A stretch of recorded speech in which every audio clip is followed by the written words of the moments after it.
జై శ్రీరామ్. ఈరోజు వినాయకుడికి మనము భక్తితో వేసే వస్త్రం గురించి చూపెట్టాలనుకుంటున్నాను. వస్త్రం అనేది వినాయకుడికి ఎంతో ఇష్టం. వినాయకుడికి వస్త్రం వేయడం వల్ల అన్ని శుభాలే జరుగుతాయి. అందుకని తప్పకుండా వినాయకుడికి వస్త్రం వేయండి అని చెప్తారు. మనం పూజలో వస్త్రం సమర్పయామి ఇలా చెప్తుంటాం కదా, అలా దీన్ని వస్త్రము అంటారు. మనకు పత్తి ఇలా దొరుకుతుంది. ఊర్లలకు వెళ్ళినప్పుడు అక్కడ తెచ్చుకోవచ్చు. ఎవరైనా మన బంధువులు ఉన్నా, అంటే ఊర్లలో ఉన్న వాళ్ళకి తెలుసు.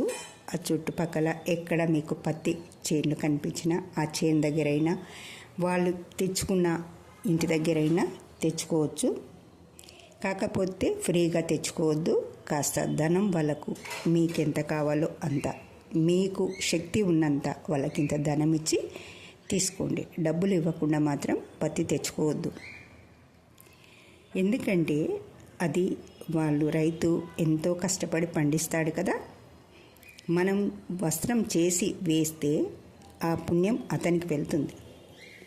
వెళ్ళకూడదా అంటారేమో, వెళ్తుంది. కానీ మీరు ధనం ఇవ్వడం వల్ల కొంత అతనికి వెళ్తే, ఒక్క 10 పైసల మందం అతనికి వెళ్తే 90 పైసల మందం మీకుంటుంది. అందుకు లేదా మొత్తమే ఇవ్వలేదనుకోండి, సగం అతనికి వెళ్తుంది. ఎందుకంటే అతడు ఎంతో కష్టపడి చేశాడు కదా. అందుకు ఇదంతా ఎందుకు అంటారా, అలా చెప్పాలనిపించింది, చెప్పాను. తప్పుగా అనుకోవద్దు. వస్త్రం ఇలా ఈజీగా గింజలు తీయడం చూపెట్టాను కదా, అలా తీయండి. ఈజీగానే వచ్చేస్తాయి. ఎండ ఉన్నప్పుడు ఎండకు పెట్టండి, ఇంకా ఈజీగా వస్తాయి. తర్వాత అదంతా సాఫ్ అయిన తర్వాత ఇలా ఒకటి పట్టుకొని ఇలా కొంచెం కొంచెం పట్టుకుంటూ లాగారంటే అలా ఒక దారంలా వచ్చేస్తుంటుంది, కొంచెం వెడల్పుగా. అలా వచ్చిన తర్వాత దాన్నంతా ఇలా మనకి ఎంత కావాలో అంత ఒకేసారి రాదు కదా అనుకోవచ్చు. ఒకేసారి ఎప్పుడు ఏది కాదు. ఇలా కొంచెం కొంచెం చేసి పెట్టుకొని ఒకటికొకటి జాయింట్ చేసుకోవచ్చు. మనకి ఎంత కావాలంటే అంత. ఎంత పెద్దగా వేయాలనుకుంటే అంత పెద్దగా. మన చిన్న వినాయకుడు చిన్నగా వేద్దాము, ఒక వరుస వేద్దాము. ఇప్పుడు దుకాణాలలో దొరుకుతుంది. వాళ్ళు ఎవరు చేస్తారో ఎలా చేస్తారో కదా. వినాయకుడికి మనం చేసేది పవిత్రంగా చేయాలి. అందుకే పవిత్రంగా మనమే ఇంట్లో కష్టపడి చేసామనుకోండి, బాగుంటుంది కదా. మనము అది కూడా నీకు అదే వినాయకుడి నామం, వినాయకుడిది చేస్తున్నాం కనుక ఇలా అప్పుడప్పుడు కొంచెం కొంచెం చేసి పెట్టాను. ఒక్కసారి చేసింది కాదు. అందుకే ఇప్పుడు ఇలా దాన్నంతా అక్కడ ఉండిపోయింది, పట్టుకుంటుంది. ఏం బాధ లేదు. తెగిపోయినా మళ్ళీ దానికి జత చేసుకోవచ్చు. ఇలా అంతా పెట్టి ఒక దగ్గర పెట్టుకొని మనకు ఇలా వినాయక చవితి వచ్చినప్పుడు లేదా ఏదన్నా పండగ వచ్చినప్పుడు అప్పుడు ఇలా చేసుకొని ఒకటికొకటి చేసుకొని దీనికి గంధము కుంకుమ పెట్టుకుంటే అప్పటికప్పుడు అది అలంకరణ అందంగా ఉంటుంది. కుంకుమ కూడా పెట్టామంటే కొంచెం అది కలర్ పోయినట్టుగా ఉంటుందని ఎప్పటికీ అప్పటికి ఇలా వస్త్రం అంతా రెడీ చేసి పెట్టుకొని అప్పటికప్పుడు ఇలా గంధం కొంచెం పలసగా, మరీ చిక్కగా కాకుండా కొంచెం పలసగా ఉంటే చేతికి ఈజీగా అంటుతుంది. ఇలా 2 ఏళ్ళు పట్టి ఇలా అన్నామంటే అది పట్టుకుంటుంది. గంధం అంతా పెట్టుడైన తర్వాత ఆ తడి మీదనే కాస్త కుంకుమ కూడా పెట్టేయండి. అప్పుడు ఎంత కావాలంటే అంత పొడు, అలాగే మీకు అయితే 1 నుంచి 1కి పెట్టిన దాన్ని ఒక పువ్వు అంటారు. అలా ఎన్ని 51, 61, 108 ఇలా చేసుకొని అవి ఎన్ని వరుసలైతే, అంటే మన వినాయకుడు ఉన్న సైజుని బట్టి, చిన్న వినాయకుడా గుళ్ళల్లో పెడతారు కదా పెద్ద వినాయకుడు, అలా పెద్ద వినాయకునికి ఎవరికైనా వేయచ్చు. మనము మనసులో ఒక కోరిక ఉంటే ఆ కోరిక చెప్పుకొని వినాయకుడికి వేస్తే కోరిక తప్పకుండా నెరవేరుతుంది. అయితే అది మనం ఎంత భక్తితో చేశామనేదే ముఖ్యం. మనకు భక్తితో చేసినప్పుడు తప్పకుండా భగవంతుడు వరమిస్తాడు. ఇది నేను చెప్పే మాట కాదు, పెద్దలు చెప్పిన మాట, అందరూ అనుభవజ్ఞులు చెప్పిన మాట. మీరు కూడా భక్తితోటి చేసుకోండి, ఆ వినాయకుడికి వేసుకోండి. రకరకాల నైవేద్యాలు చేస్తాం. వినాయకుడు అంటేనే చాలా రకాల నైవేద్యాలు ఉంటాయి. వినాయక మండపాలకు వెళ్ళినప్పుడు రకరకాల నైవేద్యాలు పెడతారు కదా. అలాగే ఇది కూడా, వస్త్రం కూడా రకరకాలుగా వేస్తారు. నేను ఇక్కడ 2 రకాలు చూపెట్టాను. మీకు ఏది నచ్చితే అది వేసుకోండి. మీ వినాయకుడికి భక్తితో ఇలాంటివి చేసుకోండి, వేసుకోండి. ఆ భగవంతుని ఆశీస్సులు పొందండి. ఎలా ఉంది? ఓన్లీ గంధమే పెట్టాను కదా. ఇప్పుడు కుంకుమ పెడదాం. అది తడిగానే ఉన్నప్పుడు ఈజీగా అంటుతుంది. కనిపిస్తుంది కదా. అయితే కాకపోతే ఇది నా దగ్గర ఉన్నది కంచి నుంచి తెచ్చిన కుంకుమ.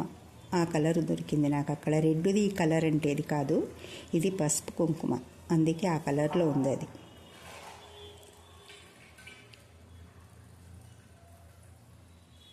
ఇలా కాస్త తడి ఉంటే పట్టుకుంటుంది, ఇంకా పోదు. మీరెటు కదిలిచ్చినా పోదు. అలా పెట్టుకోండి. మీకు ఎంత కావాలంటే అంత పెట్టుకోవచ్చు. ఎలా అనిపిస్తుంది? చేయడం కష్టం అనిపిస్తుందా? లేదు కదా, ఈజీగానే చేసుకోవచ్చు.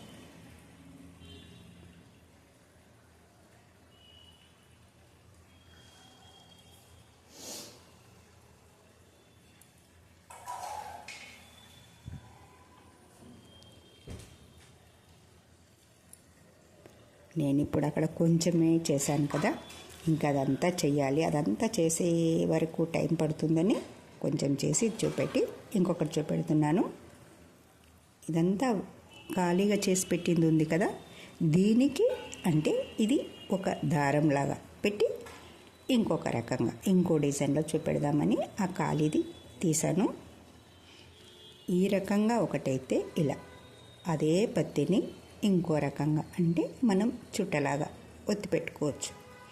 ఇలా అంతా సాఫ్ చేసి దాన్ని ఒక రౌండ్ ఆకారం చేసుకొని కొన్ని చేసి పెట్టుకుందాం. అంటే మనం ఎంత పెద్దగా చేసుకోవాలి, మనకు వినాయకుడి ఫోటో కానీ విగ్రహం కానీ ఎంత ఉంది అనేది ఇలా ఒక రౌండ్ షేప్లో చేసుకొని, అంటే ఒకే సైజులో చేసి పెట్టుకోండి. ఒకే సైజులో అంటే ఒక్క తిరగా ఉంటే మనకు చూడడానికి అందంగా ఉంటుంది.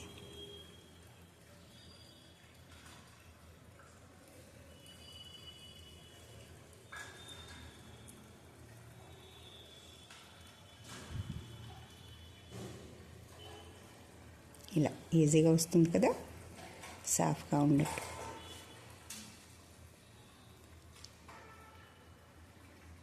ఎలా అనిపిస్తుంది? నా వీడియోలు బాగున్నాయా? నచ్చుతున్నాయా? ఓకే ఫ్రెండ్స్, వీడియోలు చూస్తున్నందుకు థ్యాంక్ యూ, సబ్స్క్రైబ్ చేసుకున్నందుకు థ్యాంక్ యూ, నన్ను ఆదరిస్తున్నందుకు థ్యాంక్ యూ. ఈ వీడియోల వల్ల ఎంతెంతో మంది ఫ్రెండ్స్ అయ్యారు కదా. మనందరం ఫ్రెండ్స్. ఒకరికి తెలిసింది ఒకరికి చూపెడితే వాళ్ళు నేర్చుకుంటారు.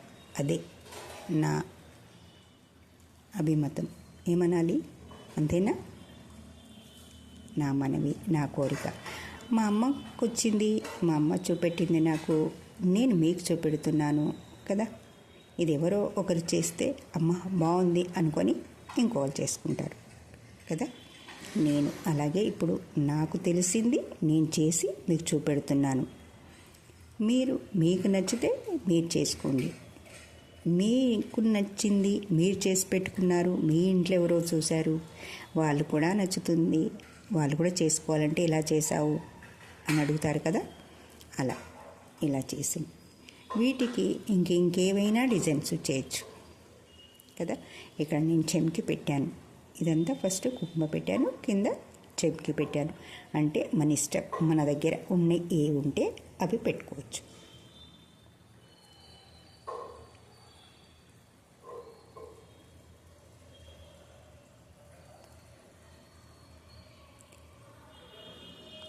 మీదకి అయిపోయింది కదా. కాస్త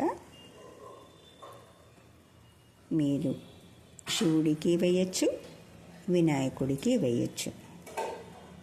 ఎలా ఉంది? బాగున్నాడా మా వినాయకుడు?